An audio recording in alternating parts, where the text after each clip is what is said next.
Hafude, Guam, and beyond. Welcome to another episode of Newgen Peak Performance on the segment of Kitchen Pharmacy.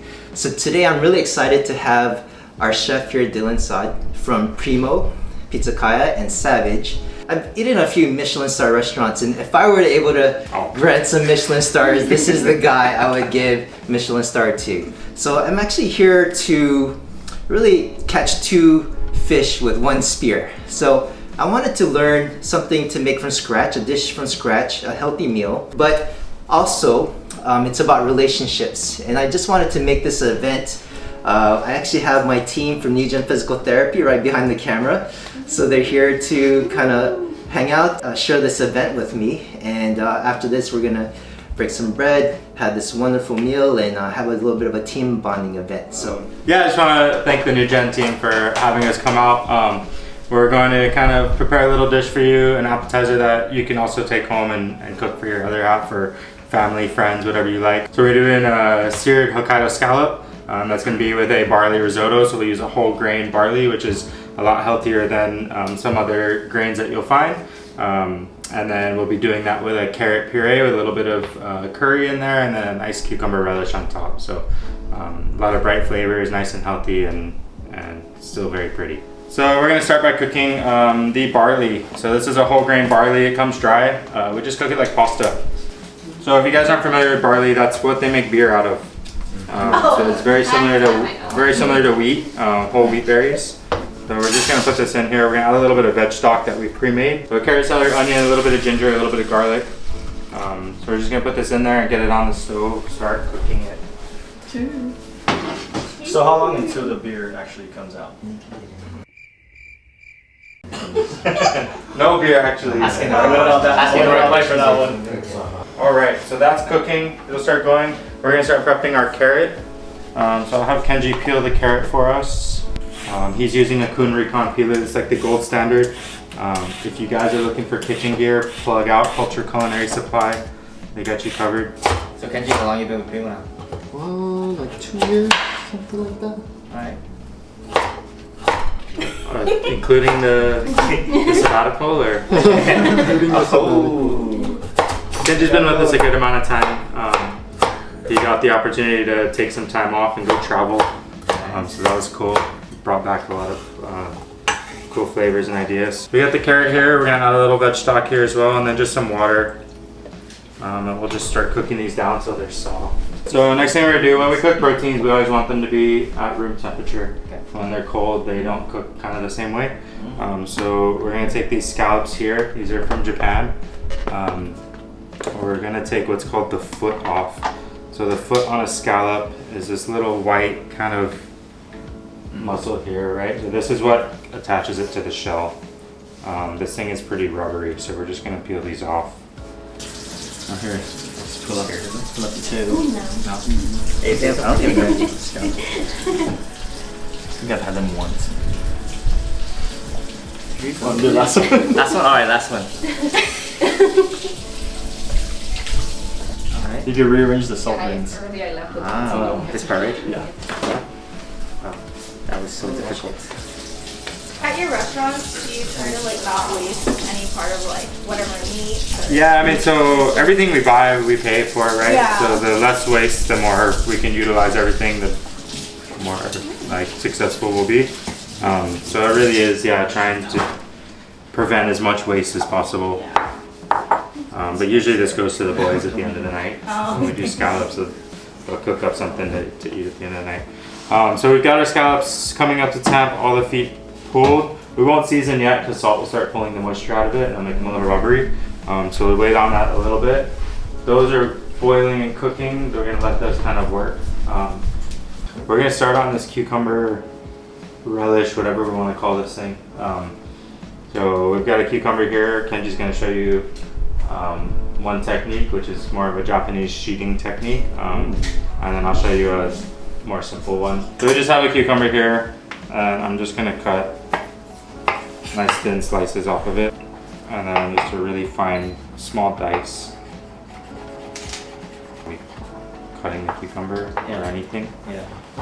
Just staring at that. It's okay. Nice. It's That's the biggest flex ever. So you're gonna be okay. I'm just Yeah. stare at you in your eyes. Right? Look deep in the soul. Get to know each other more. We've just got a nice small dice on this. And then Kenji, come flex. Let's see what the sabbatical did, man. Yeah. He's gonna use a knife that's called a nikiri, the vegetable cleaver. Alright. Essentially sheeting. Yeah. So you're just pretty much making sheets out of the cucumber. Yeah, that's clean. So as he cuts, he rolls a little bit. Necessarily, you don't need a certain knife, but as you see with this one, it's kind of got the traditional chef shape to it. So there's kind of a bend in the knife, where the nikiri has a very flat edge. Okay. So when you do it, it's a little bit easier to kind of keep it even and straight. Wow.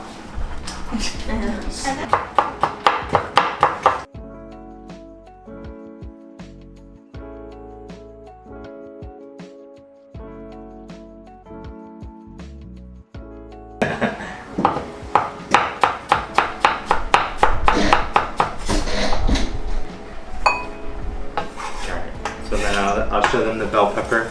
Alright, this is a smaller one, but same bell pepper. So usually we'll take the top off here and then the bottom, and then I'll stand it up. I'll just take a slit straight down, and then we can open it up. This way you won't get very much waste. So from here, if I want to get like a small brunoise here, I'll find that kind of vein line and just cut down. And then we're going to take the top off. This will take some practice if you want to do it. You can just dice it here and throw it right in. But because he's making it extra fine, I'm going to flatten it down. And I'm just going to take the edge of my knife here. And we're just going to start taking some of this meat off.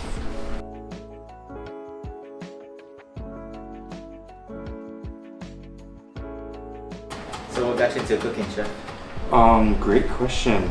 I've kind of grew up in it. My parents had a restaurant before I was born. And then we relocated to Guam. My dad came out to open up the West End. Well, it was Leo Palace then. Okay. And then he worked at Sandcastle for many years. So I was kind of just around it a lot. Just in the business already, right? Yeah, and I went to school actually for radio, television, and film. Oh shit. Doing media Yes. and stuff, and I ended up just skipping class a lot Hey. and cooking for my friends. That's all I Yeah. did. So they go to class and I go to the grocery. And I was like, I'm gonna go to culinary school. And my dad was like, no, you're not. You don't want to be a chef. And I was like, I think I do. But yeah, I went to Philippines for a year. I went to a culinary school there and worked in Fort at a really nice restaurant. I did well, so then I went to New York. I went to school in New York. So we got the new Primo coming. We've been building it out for the last expanding? 4 months. So we're going to relocate the restaurant Okay. to a much larger space. So it'll be about 3 times the size. Is that still in the low where the new place is gonna be? Where it is? Yeah, a little Where's it gonna bit. be? Follow my IG. You guys open. When's the when's the projected opening? We'll see. We'll find out. We'll see. Guess It what's was, called it that? was supposed to be September. As sailed. We're hoping maybe end of November, early December, but we'll see. We're gonna take the concept a little bit. We're gonna bring in, we have a new pizza oven. So the pizza will be a little bit different, but still the same. And we got a really nice Japanese yakitori grill. So we're gonna bring in a lot of grilled featured items into Yes, that. sir. So we cut cucumber, bell pepper, onion. We're gonna add a little bit of garlic to this. Easiest way to do it is called a microplane. You could mince it, but then you're gonna get, because it's raw garlic, it's gonna be like, you get a bite of that. It's pretty spicy. So we just take some garlic here and we're gonna grate it in. So after that, we're gonna season. The salt will start breaking down and kind of doing like starts that kind of pickle process. Changes the chemical makeup, so it'll start pulling the moisture out of it and hardening, and you'll get kind of a nice crunch from it. Nice. And then I'm also gonna take some lemon. Okay. Best part of the flavor of this is gonna be the peel. Okay. So 2 ways to do it. One, you can stick it here and grate it. Okay. But I like a little trick of mine, because here you can't see what you're doing. So I like to flip this over. This has got a cup for a reason. And I'll sit here Okay. and you just kind of drag at it.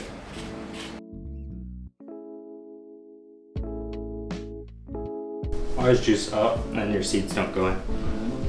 Oh, I'm an idiot. Man, that's too late. Oh, Every time, dude. Before I was 8 years old. Dang it, dude. I just always spit out my Oh, sugar right. every time. I would just feel like an idiot. You know?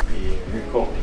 So almost dry on that. I want to try to take as much liquid out of it as I can. We're going to add some curry powder. You can find this at Payless. The S&B Oriental curry Okay. works, or like Madras curry, Indian style curry seasoning. We're just gonna sprinkle this onto the carrot here. You could add cream, but in the spirit of healthy cooking. Yeah. And you're gonna pour, I think just one of those can. Yeah. Just a coconut? Yes. All of it? Oh, alright. Hell yeah. Arroyo D, that's our go-to. Yeah. All right, we're gonna play a little. We're gonna make some kind of fun stuff. So, the risotto is barley risotto, but I want to add a little bit of flavor to it on top of it.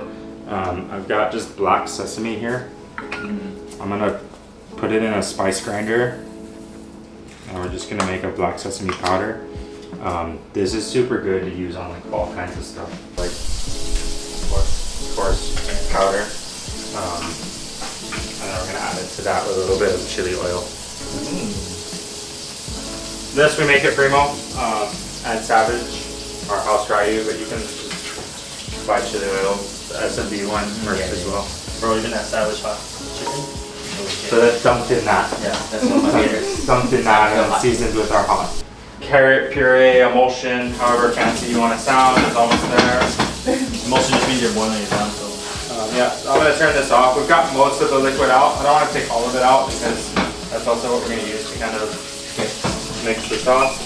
And then we'll add butter, black sesame, and ryu to this, and cheese. This is the most unhealthy part of the whole meal. So we make up for it with I don't know what half those words mean, but together, I like them together. I don't know words together.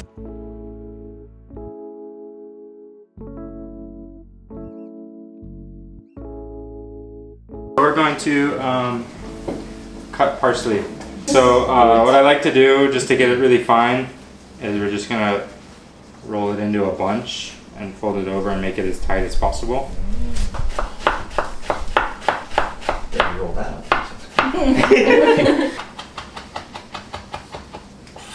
Now, does parsley add flavor or is it mostly just I think it adds flavor. Some people say it doesn't, but you can easily taste it. Yeah. I mean, I think It's there. Yeah. Definitely, for me, it adds flavor. Especially with cucumber. Parsley and cucumber go really well together. So a good rule of thumb too, any greens you're cutting or herbs, if the cutting board is green, it means that you're not chopping it, you're pretty much crushing it. Just taking the carrots and coconut milk curry mix out. He's got it in the magic bullet. He's just gonna. Alright.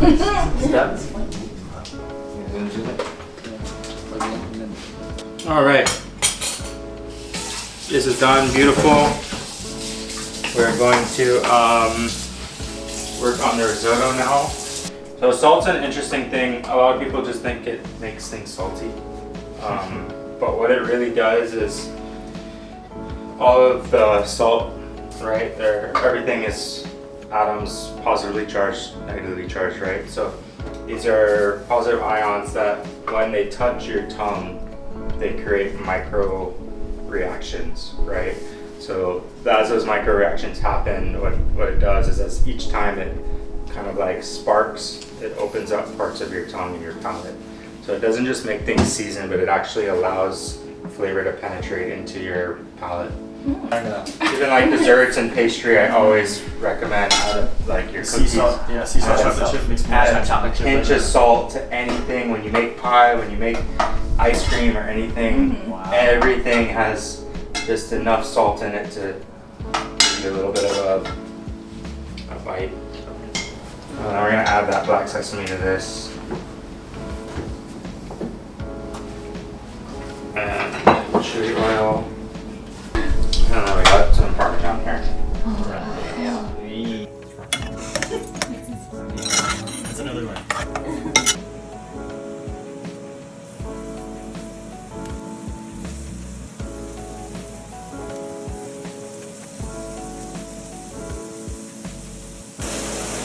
After we drop them, we just want to make sure that the oil's there and we keep moving it around.